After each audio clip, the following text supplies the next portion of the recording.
and 2. Okay. Okay, speed building at 190. Here we go. What is your business or occupation, Mr. Parnell? My primary business is president of Stewart Associates, Inc. You were formerly engaged in the business of manufacturing and selling a product known as the Save More Bank. Is that correct? I object to the form of the question as calling for a conclusion of the witness. Did you ever manufacture or sell a product known as the Save More Bank? We did not manufacture the bank. Did you sell the bank? Yes, we sold the bank. You were the president of the Save More Corporation. Is that correct at one time? No, I was not. On June 10, 1984, you were not the president of the Save More Corporation? No, I was not. Were you some other officer of that corporation? No, I was not. Did you have any connection whatever with the Save More Corporation, such as an employee? I object to this whole line of questioning as being outside the scope of the issues framed by the complaint and the answer, and I instruct the witness not to answer. I can't see the basis of your objection, counsel, in view of the fact that the complaint is for services rendered to defendants, including the defendant Save More Corporation. Now he is not the Save More Corporation. No, but I am asking whether he was an officer or whether he was an employee of that corporation. What materiality has that got to do with services performed by the plaintiff? Simply this, that if he were an employee, he could very well have been empowered to engage the services of the plaintiff. Why don't you ask him whether he did or didn't engage the services of the plaintiff? That is the simplest way to do it.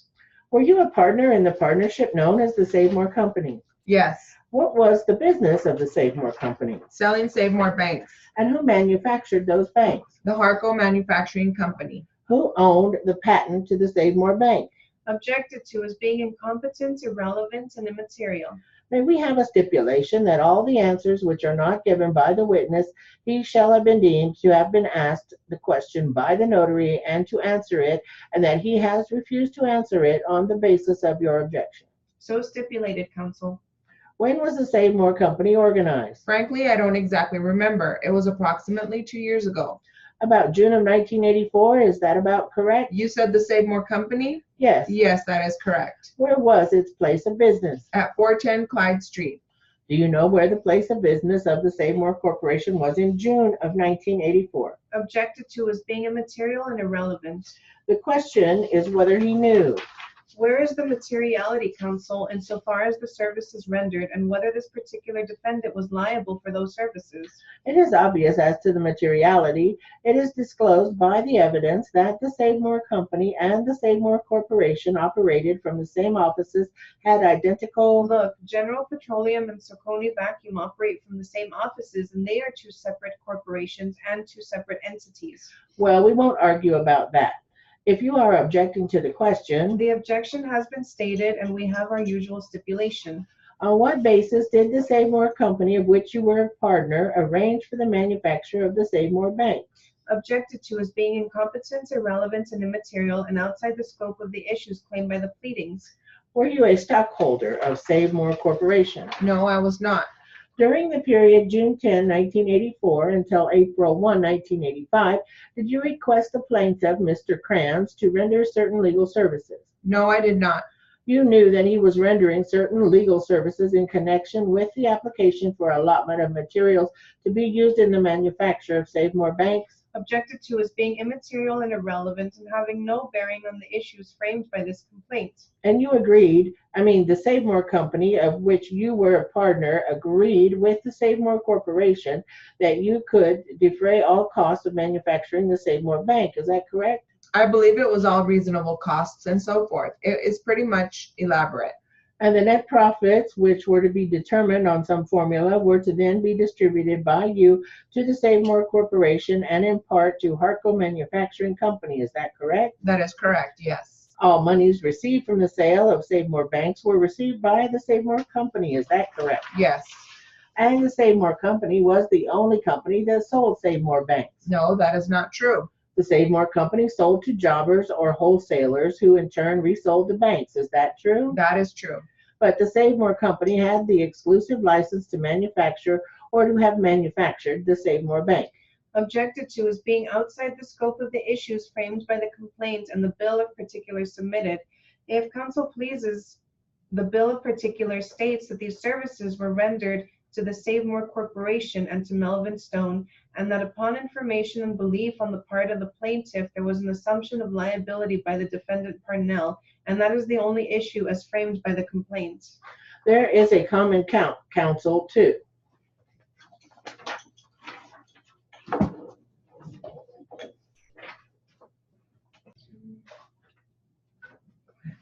All right, this is going to be multi-voice.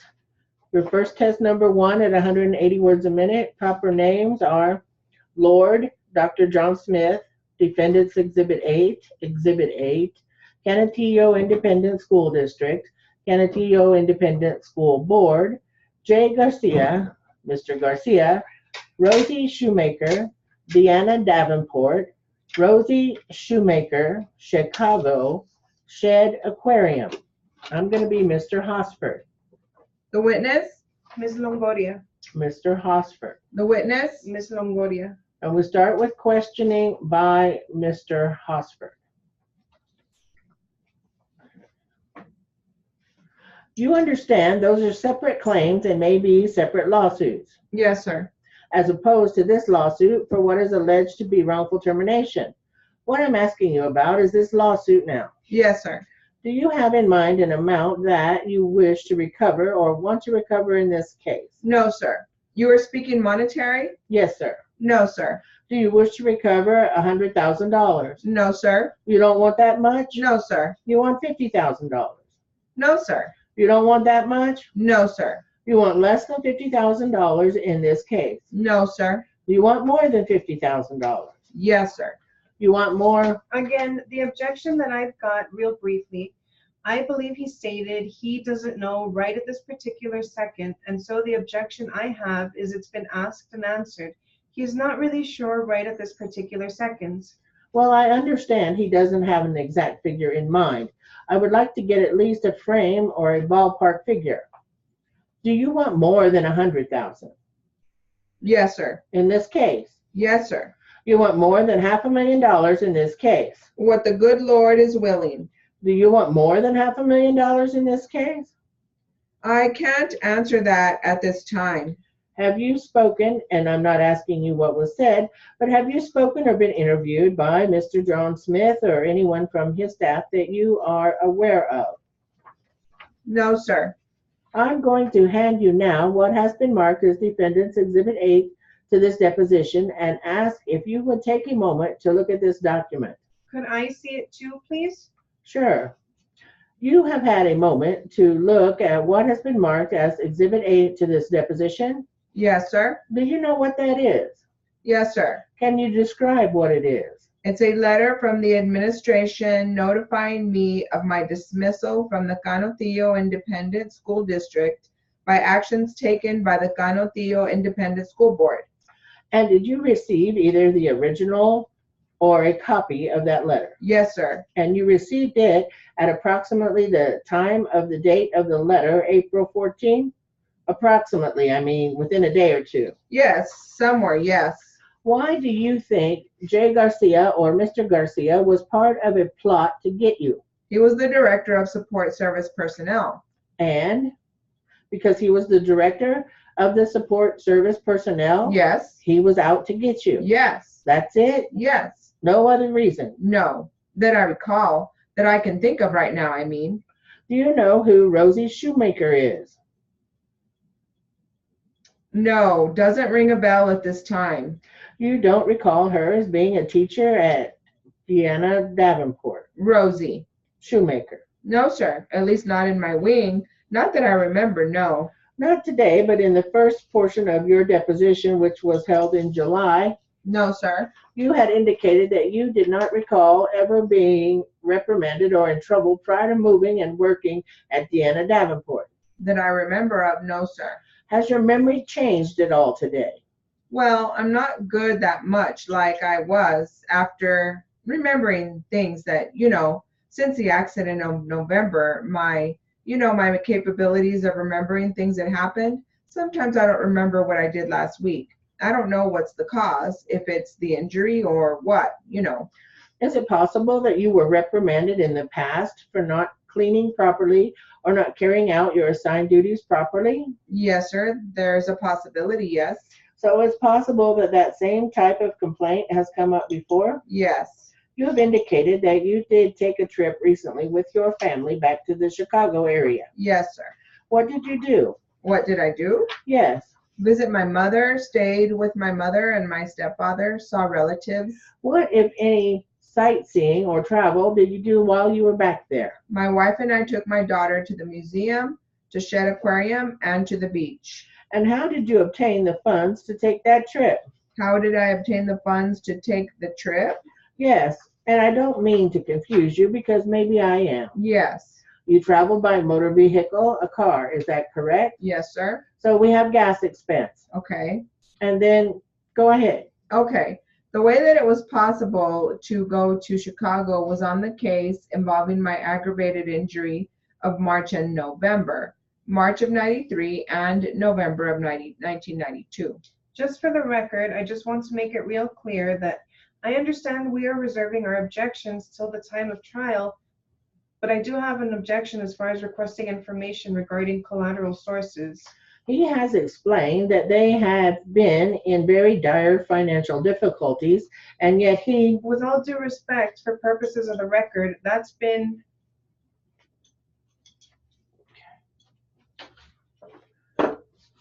oh, does it continue? Yes. Because I closed it. Was yours more? Oh, it's right there. I can see. Okay. So this will be multi-test number 2. Proper name, Chicago, Canutillo, narcolepsy, Robert Munoz, Ramon Ramos. This continues, so I'm still Mr. Hosford. The witness? Ms. Longoria. And this time we're going to start off with colloquy from Ms. Longoria. So I'm still reserving my objection as far as collateral sources. If you understand my question, you may answer my question, sir. I can answer the question. Yes. I don't know if it was the attorney of record and the insurance company agreed. Do you know the answer for sure? Yes. Or you are not sure? Yes, I'm sure. The way I got the money was the insurance company acknowledged my injury and my aggravated injury of March of 1993. Was it a settlement of some kind then? No, it wasn't a settlement. It's not a settlement, no. But they sent me money that was due me, and that's how I went. That's the way my wife and I went to Chicago. Do you still have open or continuing claims for injuries for workers' compensation claims with Canutillo? Yes, sir. Do you believe that in the course of today and also previously when we met that you have understood my questions? To the way I interpreted them, And have you asked me to rephrase them or say it again if you have been confused? yes, I have. So is it fair to say that you have understood my questions, including any rephrasing you wanted done? As the way I've interpreted it, yes. And do you feel that you have answered those questions truthfully? Yes, I have. And you understand you have been under oath for both days of this deposition? Yes, I have. Is there any answer that you can recall now that you would desire to change or add to? Not that I could recall, because to be honest with you, I don't remember what I answered in the first deposition. I don't remember what the questions were, so I cannot give you a yes or a no because I don't remember. Is there anything in today's series of questions and the answers you have given that you would like to change or add to or take away from, restate in any way? Not that I could think of at this moment. And would it be fair to say that in July, the first day of your deposition, even though you don't remember what the questions or responses were, that in July you did hear and understand them when you were giving your responses? I believe so, yes. I'll pass the witness. I want to make it real clear for the record, I am, for the most part, reserving all of my questions to the time of trial, but I do want to clear one or two little things up very briefly. But I am reserving my questions for the time of trial. With regard to some of the damages that you are seeking in this case, are you requesting for the defendants in this case to reimburse you for any necessary expenses that you have incurred in the cost of litigating this case? Yes. Are you requesting that the defendants reimburse you for any gas you have had to expend to any hearing, deposition, court appearance, attorney's office, doctor's office, or otherwise in any way related to this case? Yes. Are you asking the defendants to reimburse you for your depression in this case? Yes. Have you suffered depression in this case? Yes, I have. Now, are you asking the defendants to reimburse you for any cost of medication that you have had to take as a result of any type of mental anguish or physical problems that you have incurred pursuant to this claim? Yes, now and in the future. And with regard to this medication that you have had to take, does it cause you any kind of narcolepsy or extreme drowsiness? Yes.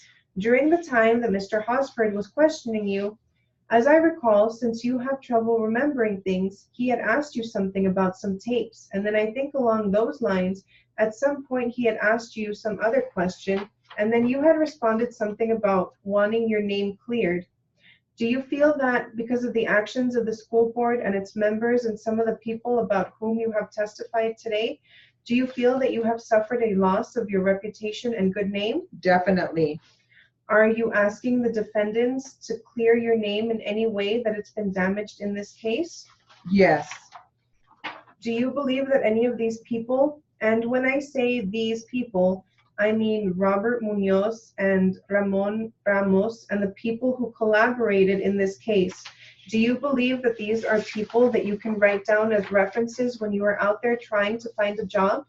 I will object to the question in the sense that counsel has used the word collaborated and there's no evidence of any collaboration.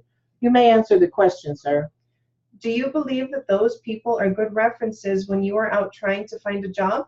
No, I do not.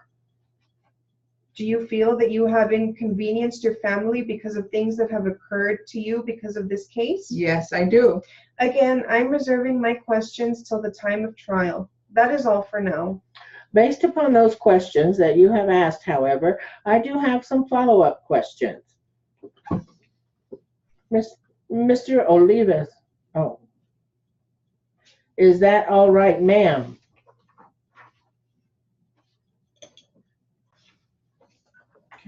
This is going to be your multi-voice test number 1 at 160. Proper names, Mr. Smith, Miss Erica Danae Grimes, Erica, Oak Crest Drive, El Paso, Texas, Lincoln High School, Empire Moving and Storage, Empire, Ms. Grimes, People's Exhibit number 11, Mr. Ross, Daddy, Miss Grimes. I'm going to be Mr. Smith. The witness? The court. Mr. Smith. The witness. The court. So we start with the court and Mr. Smith, followed by examination by Mr. Smith. Is counsel ready to proceed? Please, let's continue. Mr. Smith, you were about ready to call your next witness. Please proceed. Thank you, Your Honor. Is this on file? Please call your next witness, Mr. Smith. Thank you, Your Honor. I now call Miss Erica Danae Grimes to the stand. Please raise your right hand. Do you solemnly swear to tell the truth, the whole truth, and nothing but the truth, so help you God? I do. Please state your full name and spell it for the record. Erica Danae Grimes, Grimes. How old are you, Erica? 17. Erica, where do you live at the present time? With my parents at 9804 Oak Crest Drive, El Paso, Texas. Are you a student at the present time? Yes, I am a senior at Lincoln High School. Erica, do you have a job? Yes, I work for my father's company, Empire Moving and Storage. All right. Please tell the court your father's occupation. He owns the company. What type of moving company is this? Oh, they move anything that is portable in homes and offices. Erica, please tell the court what happened on the evening of April 17, 1983. Okay. I was helping my dad at Empire when I heard this noise in the back office, like footsteps or something moving. Did you think someone was present who shouldn't be there? I don't know. I don't know what you mean. Counselor, you need to explain. Erica, what happened next? I started to get up to go get my dad when this man comes out of the back office and stood between me and the door. Can you describe this man? He was about 6 feet tall, black hair, and a beard. What happened then? He started coming toward me. Did he say anything? Yes, he said, "Don't scream and I won't hurt you." Your Honor, at this time, I would like to enter into evidence the tape of this conversation between Ms. Grimes and the defendant. There are no objections, so go ahead, Counselor. People's Exhibit number 11 is entered into evidence. Proceed, Mr. Smith. Erica, did this person say anything else to you? Yes, he told me to open the safe and give him the money. Did you comply with that request? Yes, I did. Then what happened? Mr. Ross, the defendant, asked me to give him my car keys. Did you do so? Yes, I did. Erica, had you ever seen the defendant, Mr. Ross, before this night of April 17, 1983? Yes, Mr. Ross used to work as a mover's helper for my father. When did Mr. Ross leave the firm? I think he left in March of 1983. Why did he leave? My father fired him. Was Mr. Ross upset with your father? At that time, the time he was fired, he appeared to be. And later on? Mr. Ross came back to the office several times and argued with Daddy about getting his job back and that he had been unfairly fired. In your opinion, what happened to make Mr. Ross feel that he had been fired in an unfair manner? I don't know. Dad never discussed that with me. Are you finished with this witness, or should we break for lunch? I just have a few more questions, Your Honor. Okay, go ahead and finish. Ms. Grimes, did your father and Mr. Ross have any differences of opinion? I don't think so. The only disagreement I observed was over his dismissal. Now, Erica, getting back to the evening of April 17, 1983, what happened after Mr. Ross asked you for your car keys? I went over to get them and he came at me and grabbed me. Then what happened? Mr. Ross put his hand over my mouth and dragged me out to the parking lot to my car. Did he force you inside your car? Yes. He opened the front door and literally threw me across the front seat. What happened then? He tied a scarf around my mouth. I started crying and fighting, and he hit me several times and said, "Shut up or I'll kill you." Were you left alone in the car while Mr. Ross ran back into the office? Yes, I was. Didn't this present an excellent avenue for escape? I was too very frightened, too scared. I was almost paralyzed with fear. Erica, did Mr. Ross force you into your car, or did you go willingly? Yes, he did. Isn't it true that you asked him to take you along? No, that's not true. Isn't it true, Erica?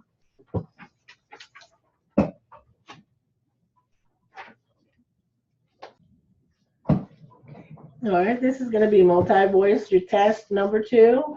Proper names, Mr. Anderson, First Avenue, Secretary Treasurer, Petitioner, City Contractors, White County Intervenor, Mr. Smith, Petitioner's Exhibit number 4, Article 5, Section 2, Brick Masonry, Section 3, Section 4, Section 5, Section 6, Mr. Kellogg, and Mr. Trial Examiner.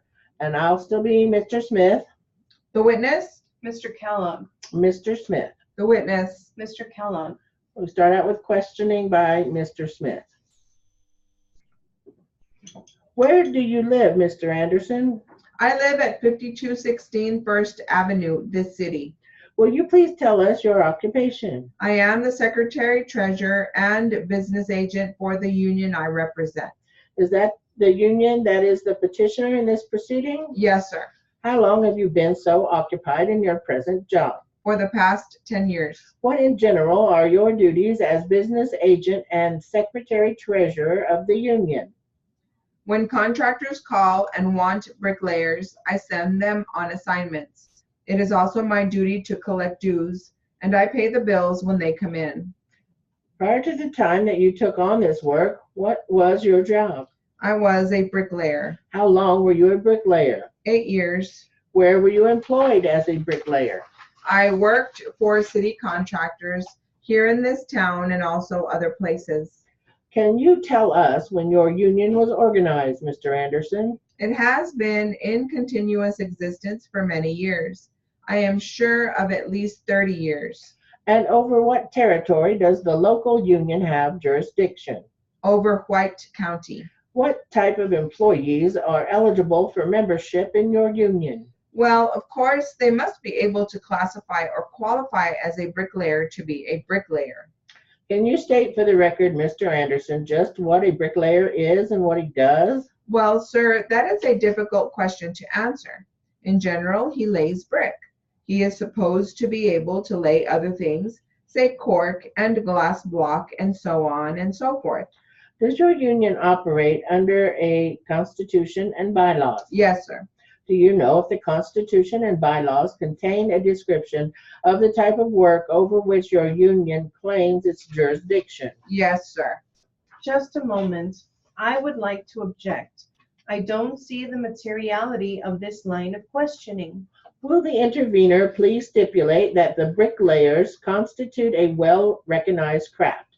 I am sure we can save a considerable amount of time if you are willing to enter into that stipulation. No, we won't stipulate to that. I state my claim. It is immaterial.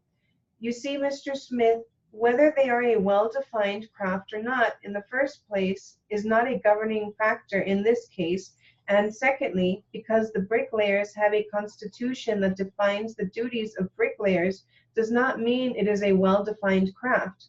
It is not a well-defined craft just because it is in their constitution.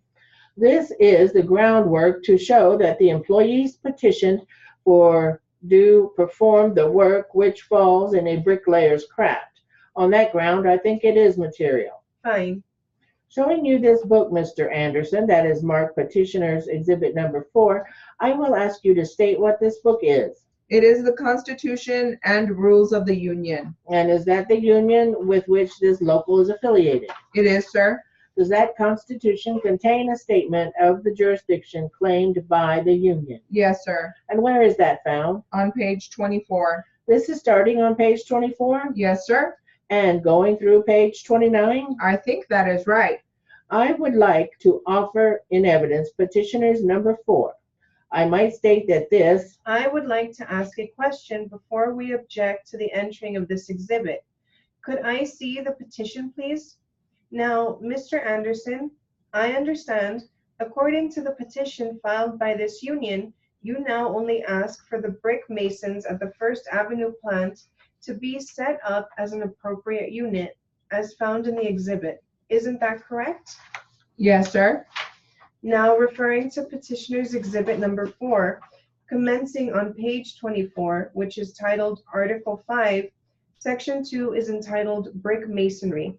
Now, it is my understanding that is the only group which you are concerned with here is the section relating to brick masonry. At the First Avenue plant. Therefore, your statement that the duties as defined on pages 24 through 29 are not correct, because commencing on page 25, section 3, it deals here with stone masonry, section 4 with artificial masonry, section 5 with cement masonry, section 6 on the following page is marble masonry, and so forth. The only section you are concerned with is section 2.